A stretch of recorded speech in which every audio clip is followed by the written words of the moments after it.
سلامونه درنو لیدونکو، نن درته د نجار په اړه یو حیرانونکې کیسه لرم. تمه ده تر پایه وګورئ او زموږ چینل هم درسره سبسکرایب کړئ. په یو ښار کې د حکیم په نامه یو نجار و. نوموړي ډېره ښایسته ښځه درلوده. یوه ورځ باچا د همدې نجار د کور مخې ته تېرېده چې د نجار په ښځه یې سترګې ولګېدې او پرې مین شو. باچا غوښتل په یوه بهانه یې اعدام کړي. باچا وویل سبا نجار اعدام کړئ.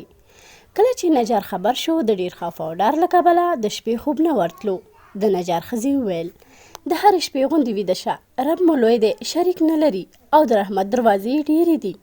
د ښځې خبرو نجار ته لږ سکون ورکړ او ویده شو. کله چې سهار شو د پاچا د عسکرو د پښو اوازونه د نجار تر غوږ شول.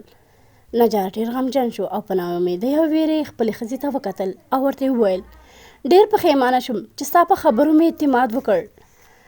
په ډېر ډار سره یې دروازه خلاصه کړه او عسکرو زنځیر لرې کړ.